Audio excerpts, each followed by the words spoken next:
Have you ever wondered कि आपको अपने चिल्ड्रन के हायर एजुकेशन के लिए कितना कॉर्पस इकट्ठा करने की जरूरत है? अगर आपका बच्चा 10 साल का है और 18 साल के बाद उसको हायर एजुकेशन के लिए किसी कॉलेज जाना है या फॉरेन स्टडीज के लिए जाना है तो आपको कितने पैसों की जरूरत पड़ेगी?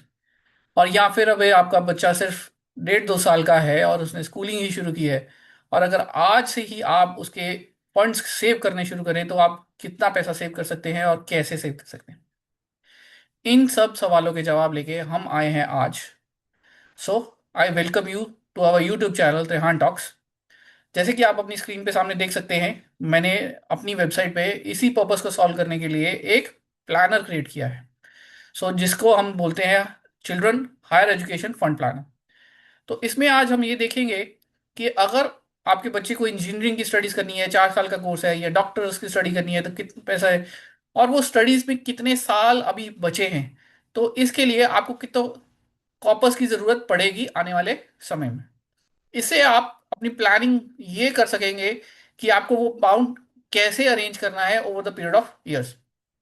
तो मैं आपके सामने एक सिंपल सी एग्जांपल लेता हूं। मान लीजिए आज की डेट में कोई इंजीनियरिंग कॉलेज में पढ़ना चाहता है। तो इंजीनियरिंग कॉलेज का 4 ईयर का कोर्स पूरा कंप्लीट करने के लिए जो एडमिशन फीस है, हॉस्टल है, और ट्यूशन फीस है, और एनीथिंग रिलेटेड, आप क्या बॉल पार्क फिगर मान के चलते हैं? My understanding is this amount is surely more than 30 to 40 lakhs. Now, if I consider the amount 30 lakhs, I have coded the amount 30 lakhs in the calculator. अब क्योंकि आप ये भी जानते हैं कि हमारे देश में इन्फ्लेशन जो है वो कैसे बढ़ता है, तो मैं एक कंज्यूमर इन्फ्लेशन की बात नहीं कर रहा हूँ जो आजकल हमारा 4% के नीचे चल रहा है, पर मैं आज बात कर रहा हूँ स्कूल फीस की। बहुत सारे पेरेंट्स जो प्राइवेट एजुकेशन में हैं, अपने बच्चों को पढ़ा रहे हैं, उनको ऑलरेडी पता है इंडिया में स्कूल फीस जो है वो 5-6% के हिसाब से नहीं बढ़ती।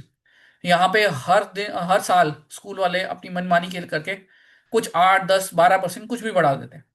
तो इसके लिए हम इसमें इन्फ्लेशन एडजस्टमेंट लेंगे। तो जहां पे हमने 10% का इन्फ्लेशन एडजस्टमेंट लिया है। नाउ, अगर आपका बच्चा 10 साल अभी अभी 10 साल का है, तो इसका मतलब है उसकी पढ़ाई के लिए अभी 8 साल और बाकी हैं। तो मैं मान के चलूंगा इसमें 8 साल की और की जरूरत आपको पड़ने लगी। तो मैंने इसमें 4 ईयर का बीटेक कोर्स लिया है। नाउ, हम वन टाइम फीस नहीं देते हैं। मोस्ट ऑफ द टाइम्स क्या होगा, हर साल कॉलेज को अपनी एजुकेशन फीस चाहिए, या मोस्ट ऑफली सेमेस्टर्स के हिसाब से चाहिए। For a sake of easy understanding I will use it for 1 year calculator. Now, इस सारे अमाउंट को कैलकुलेट करने के लिए आपको कुछ ना कुछ फंड्स जनरेट करने के लिए इन्वेस्टमेंट्स भी करने पड़ेंगी। हम उस पहलू पे बाद में आएंगे। So first of all I will click the calculate. और कैलकुलेशन मेरे को ये बताता है कि ये आपके सामने फिगर है।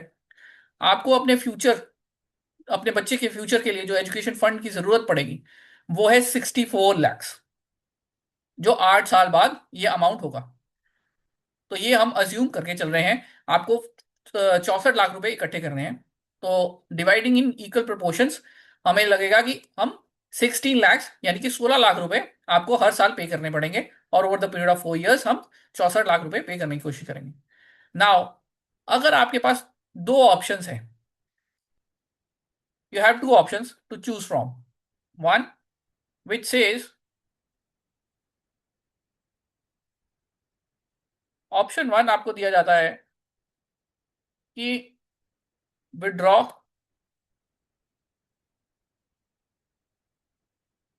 फ्रॉम सेविंग अकाउंट, और आपको पहले ही साल 16 लाख रुपए एडजस्ट करने हैं क्योंकि आपने कहीं और उसको सेव नहीं किया है। तो आपको सेविंग अकाउंट से निकालने हैं। Now option two is save via small SIPs over 8 years and then use this one. Now tell me, इस ऑप्शन में आपके पास कम से कम सबसे पहले जो फीस जाएगी वो होगी 16 lakh. Now, is it easy to withdraw 16 lakhs from a saving account in a one go? Most of the time हमें अपनी FDs ब्रेक करनी पड़ेंगी, और दूसरे तीसरे जो भी हमने फंड जनरेट करे होंगे, और या फिर हमें कुछ खर्चे कम करने पड़ेंगे। कॉस्ट कटिंग करके हम इन नंबर्स पे पहुंचते हैं। बट अगर आपके पास दूसरा ऑप्शन है जहां पे आप एक स्मॉल एसआईपी क्रिएट कर सकें और 8 साल के लिए उस पैसे को इकट्ठा कर सके, सो आप प्लस क्रिएट कर सके, और देन अगर आपको ऑलरेडी पता है कि आपके बच्चों के लिए फंड्स ऑलरेडी हैं आपके पास कहीं ना कहीं पड़े, then you can withdraw it. So you need to choose which is the easy option for you.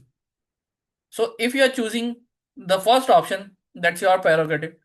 I'll suggest to choose the second option because छोटी छोटी सेविंग्स एक बड़े अमाउंट में कैसे बदलती है वो अब हम आपके सामने देखेंगे.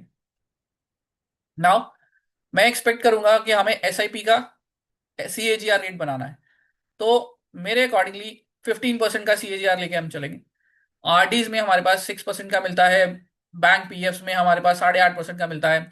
But at the end of the day I am not expecting that is enough to generate the money. जो अब आप देखेंगे इवन की 15% सीएजीआर के ऊपर हमारे पास बहुत सारे स्मॉल कैप और मिड कैप फर्म्स हैं जो लॉन्ग टर्म इन्वेस्टमेंट्स में ये रिटर्न जनरेट करके देते हैं.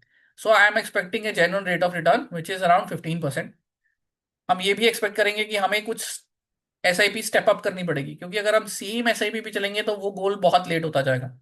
तो हम 10% की एसआईपी स्टेप अप करेंगे. इसका मतलब अगर हम 10,000 रुपए का एसआईपी शुरू करते हैं तो नेक्स्ट ईयर हम 11,000 कर देंगे, उसे नेक्स्ट ईयर हम 12,100 कर देंगे. तो ऐसे हम कुछ ना कुछ अमाउंट बढ़ाते चलेंगे. Right now you are seeing on the screen कि हमने सेविंग्स जो करंट है उसको अज्यूम नहीं किया है, वहां पे हमने अमाउंट जीरो ही रखा है. क्योंकि बहुत सारे पेरेंट्स ने, मुझे पता है, मैं अज्यूम कर सकता हूँ कि वहां पे उन्होंने सेविंग्स शुरू नहीं की होगी, सिर्फ यही सोच के कि अभी टाइम है, टाइम आने पर हम देखेंगे क्या होता है. सो इस एक्सपेक्टेशन को लेके मैं इसको जीरो मानता हूँ. तो इसकी वजह से एग्जिस्टिंग सेविंग्स के ऊपर जो भी रेट हम क्रिएट करेंगे वो मायने नहीं रखता. We will leave it as this. Now now there is an another important term which मैं आपको इंट्रोड्यूस कर रहा हूँ, वो है post goal SWP.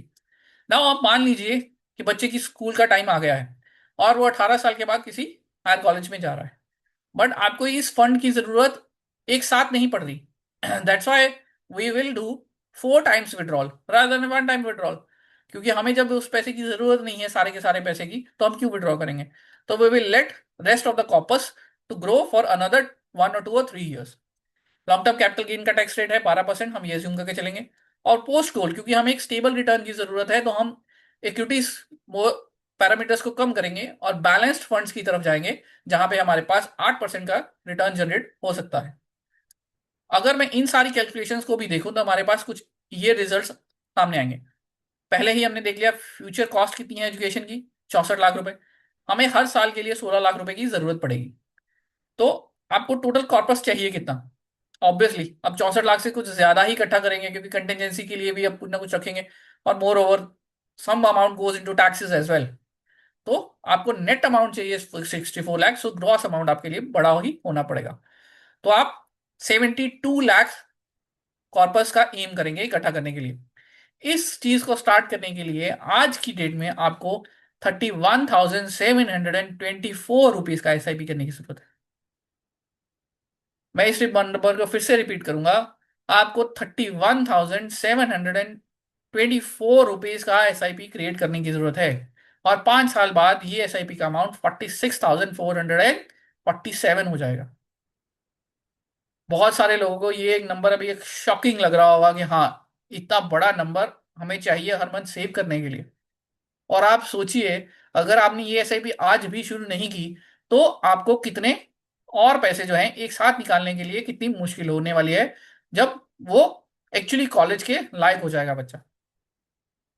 So this is how it is.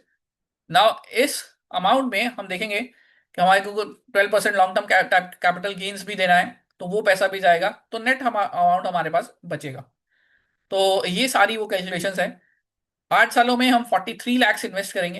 हमारे पास टोटल कॉपस जो बनेगा वो 72 लैक्स का है, जिसमें से 28 लैक्स का कैपिटल गेन बनेगा. क्योंकि हर साल विड्रॉ करने का फायदा ये है, rather than one time go, हमें हर साल कुछ 1.25 lakh per year long term capital gain जो है वो टैक्स से एग्जम्प्टेड होता है. तो टैक्स प्लानिंग के नजरिए से भी हम उसको हर एक साथ में विड्रॉ नहीं करेंगे, उसको हर साल जितना रिक्वायरमेंट है वैसे विड्रॉ करेंगे. तो ये आपको एग्जम्पशन मिलेगा, तो आपका बचत भी होगा. तो हम टोटल 23 लैक्स जो है वो हम टैक्सेबल गेन्स बनेंगे.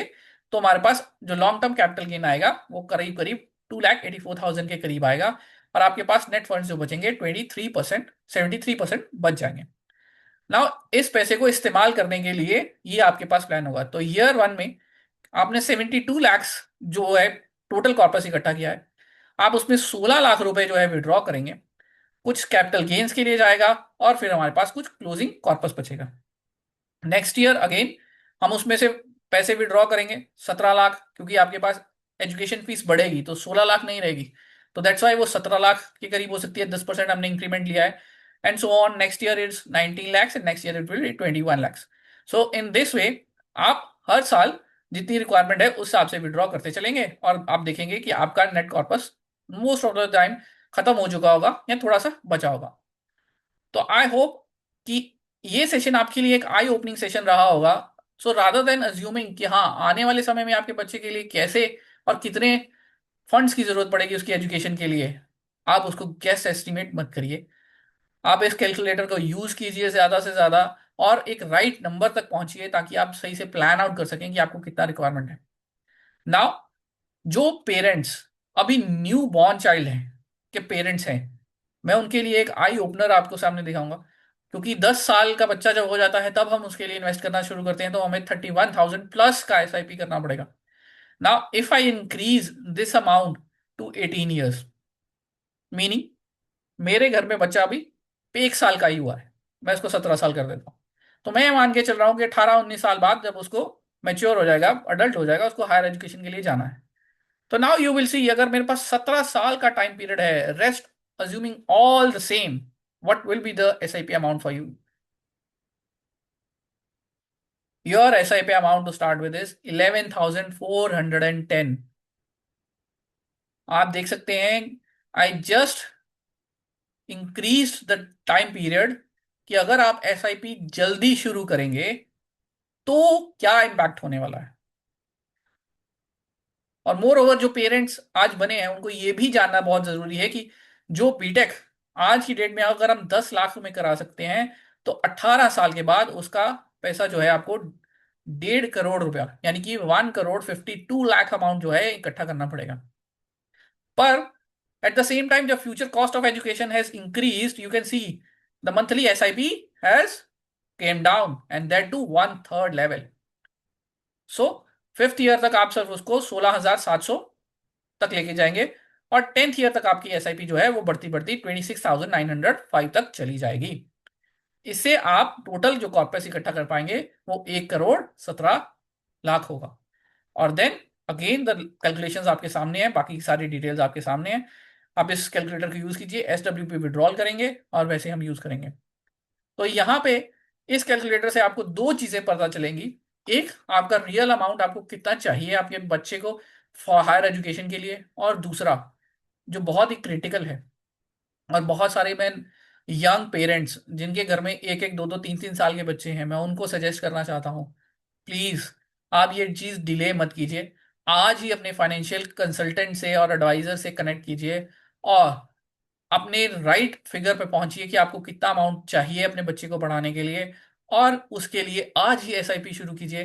क्योंकि अगर आप लंबे समय के लिए एसआईपी शुरू करते हैं तो आपको छोटे अमाउंट से शुरू करना इजी है। आप आज की डेट में अपनी सैलरी से 10,000 रुपये आसानी से निकाल पाएंगे, बट अगर आपको कहे 18 साल बाद आपकी सैलरी में से आपको एक साल में ही 40 लाख रुपया देना पड़ेगा, then it will become difficult to fund that thing. So better plan and then proceed with the right kind of investments. मैं इस कैलकुलेटर का लिंक इस वीडियो में डाल दूंगा, तो आप प्लीज, रिक्वेस्ट है आपसे, आप इस कैलकुलेटर को यूज कीजिए और अपने सही अमाउंट तक पहुंचिए, और अपने फाइनेंशियल कंसल्टेंट से जल्दी से जल्दी इस बारे में डिस्कशन करके अपनी फंड्स को जनरेट करने की एफर्ट को स्टार्ट करिए। आई होप आज का ये टॉपिक आपको अच्छा लगा हो। मैं और ऐसे अदर टॉपिक्स के साथ आपको अगले वाले बहुत सारे वीडियोस में मिलूंगा। Now for that I will say good bye. और अगर आपको ये हमारा एपिसोड और टॉपिक अच्छा लगा हो डिस्कशन के लिए, तो मैं रिक्वेस्ट करूंगा आप हमारे चैनल को सब्सक्राइब कीजिए और ज़्यादा से ज़्यादा अपने फ्रेंड्स और फैमिलीज के साथ शेयर करिए। Thanks for listening to me.